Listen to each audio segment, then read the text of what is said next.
संदीप चौधरी जी, बीते 8 साल से हम इस लोकतंत्र के मजाक पर चर्चा कर रहे हैं आपके साथ। याद कीजिए, अरुणाचल प्रदेश में नवाब तुकी की सरकार को किस असंवैधानिक तरीके से मोदी सरकार ने गिरा दिया।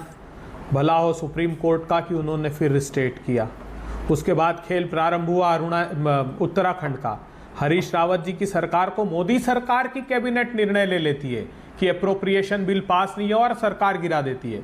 सुप्रीम कोर्ट फिर फटकार लगाती है, वो सरकार को पुनः बहाल करती है।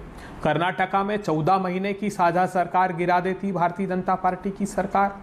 उसके बाद मध्य प्रदेश में 15 महीने की सरकार गिरा देती है। महाराष्ट्र में 32 महीने की सरकार गिरा देती है।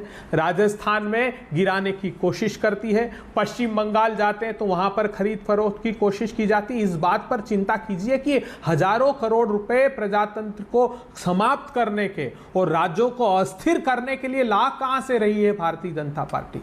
सवाल इस बात का होना चाहिए। सवाल क्या ये नहीं पूछा जाएगा, झारखंड की जनता ने जिस बात के लिए आपकी सरकार को चुना वो सरकार वो काम कर रही है। एक बेटी को जला दिया जाता है, अंकिता को, और यहाँ उसकी जान या बेटियों की जान बचे, उस पर ध्यान लगाने के बजाय सरकार की जान बचाने में लगे हुए हैं सब। मामला बड़ा सीधा है ना। ऑफिस फॉर प्रॉफिट का आरोप लगा, संदीप चौधरी, अगर उसमें सदस्यता खारिज होती है तो वो बात सीधे सीधे उसके लिए रणनीति क्या है या कौन और मुख्यमंत्री बनेगा, बात उस पर आनी चाहिए थी ना। ये लुका छिपी का खेल क्या चल रहा है? किसी दिन बस में, किसी दिन हवाई जहाज में, किसी दिन 4 मंत्री वापस आ रहे हैं, 5 फिर चले जाएंगे रायपुर। संदीप चौधरी जी, ऐसे विषयों पर मैं आरोप प्रत्यारोप का अभ्यस्त नहीं हूं, लेकिन मुझे दुख हुआ।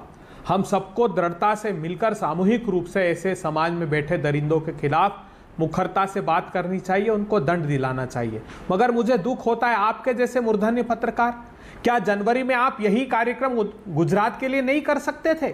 जब यासीन ने घर में घुसकर ठाकुर और चौधरी समाज के 15-15, 20-20 हजार लोग सड़कों पर आए, एक युवक की हत्या के बाद युवती के गले पर चाकुओं से गोद दिया, तब क्या भारतीय जनता पार्टी को वो प्रांत नहीं दिखाई दिया? मैं हाथ जोड़कर प्रार्थना करता हूं कि कम से कम बेटियों को बचाने के लिए हमको सामूहिक संकल्प लेना चाहिए। जहां तक बात रही तो भारतीय जनता पार्टी को प्रजातंत्र के खिलाफ ये कुचक्र समाप्त करना चाहिए। प्रधानमंत्री जी, मैं आपसे कहता हूं, ये हजारों करोड़ रुपए जनता की भलाई के लिए, ये करोड़ के पैसे हैं जो भीषणतम भ्रष्टाचार में डुबाकर आप खरीद फरोख्त करा रहे हैं भारतीय जनता पार्टी के माध्यम से, बंद होनी तो चाहिए। मेफेयर रिजॉर्ट में इन विधायकों के प्रबंधन का पैसा कहां से आ रहा है? मेफेयर रिजॉर्ट में जो ये 32 विधायक ठहराए गए हैं और संख्या बढ़ती घटती रहेगी आने वाले कुछ दिनों में, अगर ये वहीं रुके रहे तो इसका पैसा कहां से आ रहा है? अबे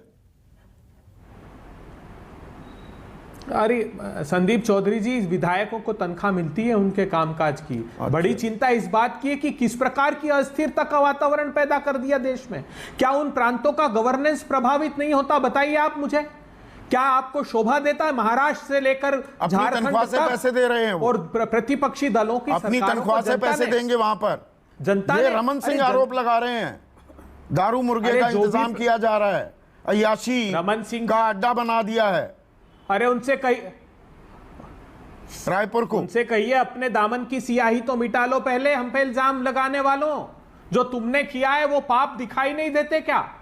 कैसे गुवाहाटी की रिसोर्ट हमने देखी, कैसे मानेसर की रिसोर्ट में हमने खेल होते हुए देखा। किस मुंह से आप बात करते हैं? मैं तो आग्रह करना चाहता हूं सभी राजनीतिक दलों से, ये खेल खेलना बंद कीजिए। ये पैसे कहां से आ रहे हैं? एक विमान भी चार्टर किया गया बाकायदा। खबर आई सूत्रों के हवाले से कि कांग्रेस ने वो विमान चार्टर किया और वो विधायकों को लेकर रांची से रायपुर गया। ये पैसे किसके हैं?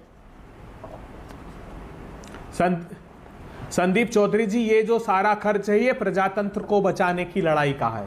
एक तरफ धन बल बाहुबल से केंद्र की सत्ता की सरपरस्ती में प्रजातंत्र को अस्थिर करने की पैसा लड़ाई किसका है? और दूसरी तरफ वो छोटे से संसाधन प्रयुक्त करके अगर हम प्रजातंत्र को बचा सकते हैं तो हर कीमत पर बचाया जाना चाहिए। वो उस प्रदेश की जनता की अस्मिता का सवाल है, उन जनता के वोटों का उन्होंने तो चुना, उस जनता ने। अगर उस जनता की प्रजातांत्रिक आस्था को बरकरार रखने के लिए कुछ पैसा खर्च होता है तो मैं मानता हूं कि वो जायज है, लेकिन जो भारतीय जनता पार्टी कर रही है वो प्रजातंत्र पर आघात और कुठाराघात है। ये बंद होना चाहिए प्रत्येक प्रतिपक्षी प्रांत में, क्योंकि अब ये जनता इनको वोट नहीं देने वाली, इस बात का आभास हो गया है। तो ये दूसरा कुचक्र रच रहे हैं। ये चाहते हैं कि हम ये संदेश जनता को दें कि आप किसी को भी चुने, हम खरीद फरोख्त करके, हम ईडी सीबीआई के मंडी जो सजी हुई है उस पर तो मैं आऊंगा। सरदार आरपी सिंह आपके बड़े नेता हैं, मुख्यमंत्री रहे हैं लंबे समय तक। रमन सिंह कह रहे हैं कि